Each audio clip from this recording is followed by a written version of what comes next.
At the age of about 13, I started stealing. At 15, I was put in detention centre. At 19, I was in prison again. Came out of there very angry and very bitter and thought what you want out of this world you have to take because no one gives you anything.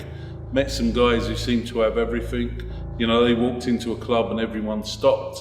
And I expect I wanted that power, I wanted to have everything.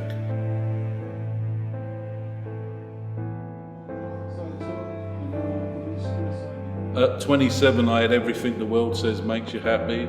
More money than I could ever spend, sports cars, all the girls that you needed. But obviously inside there was a great emptiness. I was working a club that we part-owned in the West End of London, ended up hitting this guy and truly thought I had killed him. And I expect the thing that triggered in me was that I didn't care. And I thought, how can I have such a life where all I'm doing is hurting people?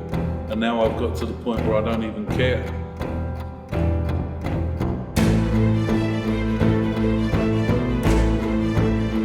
I came in this normal night and I became aware of a voice speaking to me in my heart, and I knew that voice to be God. I ended up meeting a priest who told me about a retreat that was happening.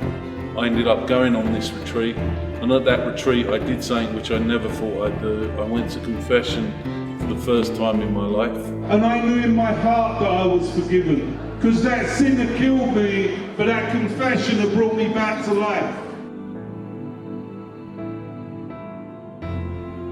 When I went to confession for that first time, I cried for 3 days. I could not stop crying because God's mercy touched my heart so deeply. And it was almost like being born again, you know. I went to confession and I didn't realise how the sin that I had committed was killing me inside.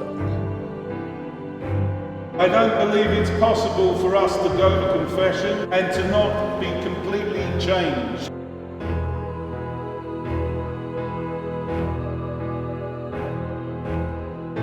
And also I think the media is something that very much glamorises gangsterism and that whole scene. And so young people see that and they're almost glamorised by it, and then I can break that illusion that there's anything there except pain and misery and hurt.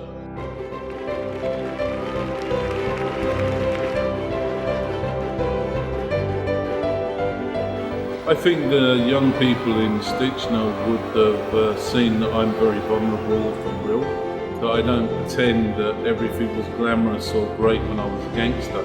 And because I'm vulnerable and I'm willing to share that, I think they respond to that vulnerability.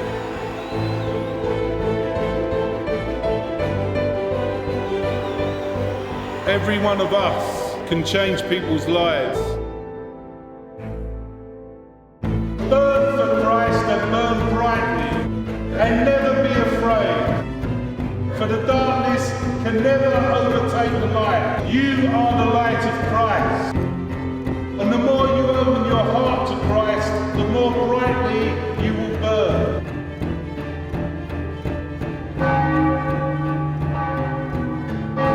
Someone asked me once in a prison, what was the longest prison sentence you ever did?